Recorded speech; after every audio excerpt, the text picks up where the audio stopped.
Welcome back to the Encyclopedia Duck channel, and let's talk cards. We're going to start out by looking at the sets that are currently available. We did have a couple leave the app recently. Last two episodes ago we covered the Easter Party collection, which is now officially gone and not available. And the next ones to be leaving the app are the Natural Classics and Emoji. The Natural Classics last day is actually tomorrow.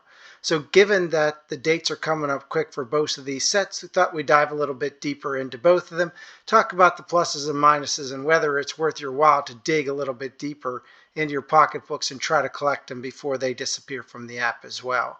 Before we get into that, we want to note the additions to the app as well.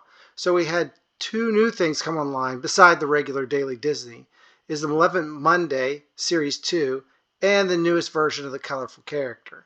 We've also covered the Colorful Character collection on this show previously. This is where you can date different versions of Pascal and different color backgrounds, hopefully getting each of them until you get the rainbow colored one. Well, the next version of that has now shown up on the app. It is priced the same as it was before, 3,000 gold coins a pack, but the odds of getting are 1 in 5, so you're likely going to spend at least 15K to get what somewhat uninspiring image of Pascal. But the other new set, which we will cover in a future episode, is Malevolent Monday, which has much more interesting cards available. It too does not come with a guaranteed draw every pack, but it's a more reasonable 1 to 3, and I think, as we will come to discuss later, this is going to be much more worth the investment.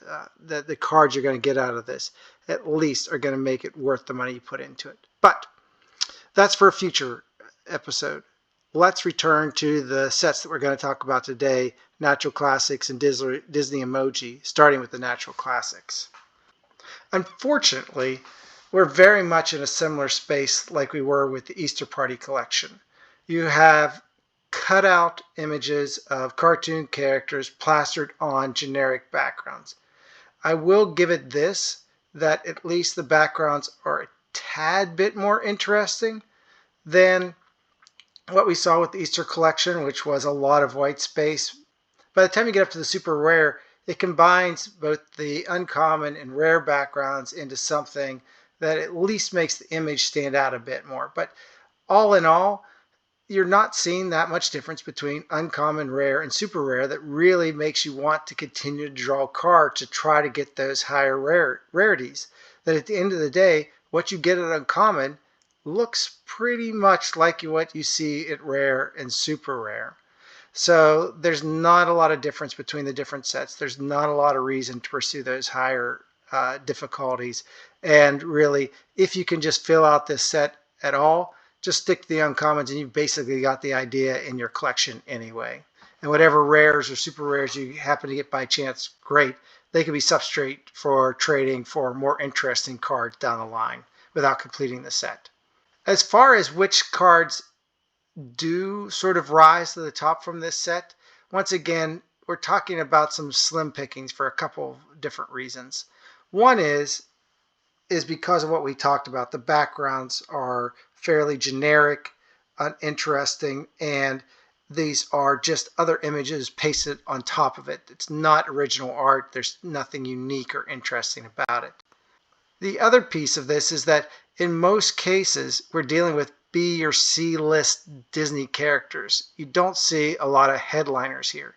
And that's why I've chosen for the third best card in the set, Jiminy Cricket, because it's one of the rare cards in this set for a character that is sort of top line. It's a name that you would recognize right from the top. Another really weird situation with this particular set is a lot of the animals seem to be looking over their shoulder. We get back views of them. I know, for instance, I think both Thumper and Flower from Bambi have a similar pose as Jiminy Cricket. Why wouldn't you have the character facing forward? Why have this sort of coquettish look in your cards? It didn't make a lot of sense to me, and just another weird piece of this set that seems like it wasn't particularly well thought of. The other thing you're going to notice as we go through my top 3 cards for this set is I did choose the rare variety of cards. If I have to pick, cards to highlight, I'm at least going to go to that one because the background fills the space a little bit better. When you think about that uncommon set, the one that's available with the 1 to 3 odds, you got these really cheesy looking sticks hanging around the outside and then a generic gold background. It doesn't look great.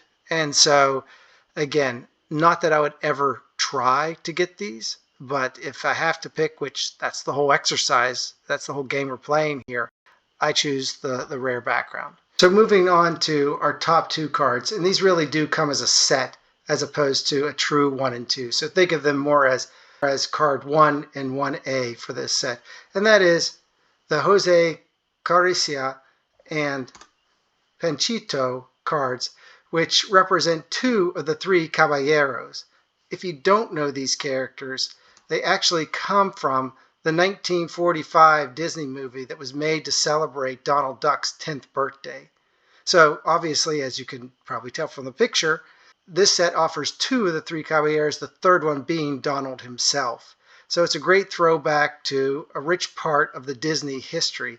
And so it's kind of fun to see these 2 characters thrown in the set. So again, even though I have issues with the set overall, I would be more than happy to give cards for these 2 particular characters a home. Going back to the overall rating for this particular set. Overall, I give this set a very lackluster 3 out of 10.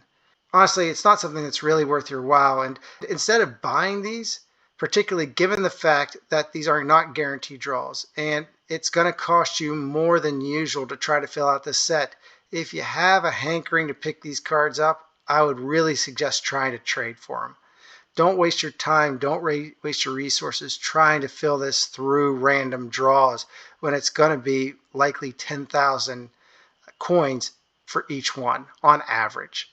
Move on, save your money, and see if you can find someone who did invest in these that have double sitting around that is willing to trade you for them. Moving on to the other set we wanted to talk about, Emoji Series 2. I'm happy to report that I finally found a set that I can truly get behind, or at least reasonably get behind. There is a caveat that we're going to talk about first, but really this is a set that I quite enjoy. It's fun, it's spirited, it's creative in a way. And yes, even though the backgrounds still are basic and it is a bit of a cutout, it's not like they just lifted an image straight off of a screen capture from one of the movies. That this actually took a little bit of work, took a little bit of design to create individual emojis for each of the characters. Yes, this does come from another game, from the Disney knockoff of Candy Crush. So I do recognize these images weren't created exclusively for the card collecting app, but point's still the same. These were created uniquely, and I see a lot of spirited fun in them. And in fact, I actually had trouble narrowing down my top 3 cards for this set. So I cheated a little bit, and called it 4, even then leaving out some cards that I would very much want to make sure that I include as I go through. So the first one I have on here was my list of top cards out of the emoji set is the Goofy card. Again, it really does sort of match the spirit of this particular collection. His hat flying off, his ears going up in the air. It's just a happy, silly card, which also then relates to card number 3, which is Pluto. Again, tongue wagging, slobbering all over the place. That says Pluto to me, but in a fun, creative way, in an emoji style, but still matching the spirit of the character itself. And really, that's the point of the second pick as well. Obviously, it's not surprising that I would pick a Donald card. In fact, I think the only thing that's surprising here is I didn't choose the Donald card as number 1. But once again, it really does drill down on the core aspect of the character of Donald, which is the fact that he has constant rage problems and that he's always angry. And so you get an emoji of him sort of hulking out, of him getting mad, of him turning red because he's so angry. So again, a perfect encapsulation of the character in emoji style. So with that said, the number one card I had for this collection is the Stitch card.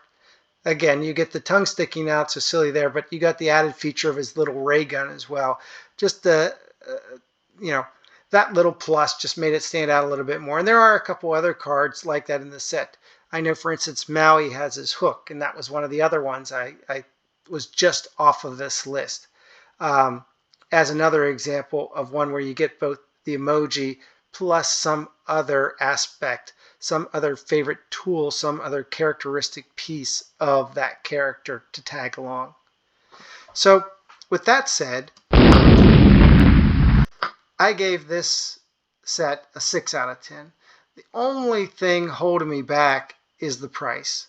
So this is an older set. And in fact, in my main account, the one that I've had for several years, I actually have all 24 cards in this collection. I had it before it showed up last week. But for those with new accounts, like the Encyclopedia Duck account that has none, it's available to go back and catch up, but you pay a price for that. Certainly at the time it originally came out, you were not paying 10,000 coins a card. That's the cost here. So that's why I have this as a splurge item. It is something that could very quickly drain your bank account, particularly given that there are 24 cards in this set and you're going to get duplicates along the way. So if you wanted to actually complete the set, it's going to cost you. There's no doubt about that. But this one might be worth breaking the bank on just to be able to have all of these cards, because this is one that really does symbolize, I think, that Disney spirit and a lot of the fun that you hope to have whenever you join a card collecting app like this. With that, we're going to wrap up and again give our usual reminder for those who might stumble across this video. As we're still very early in the life of this series, not surprisingly, we haven't had a taker yet, but for the first person who does find the Encyclopedia Duck videos, subscribes and leaves a comment, we will pass along to your Disney Collect account the rare Sleepy card from April 3rd. And then we'll continue to look to provide additional giveaways for anyone else who continues to join on after that point. Finally, we just want to recognize Rusty's, the official sponsor of the Piston Cup Racing Series, for helping make sure this episode was possible. Thank you everyone for your time, and keep collecting.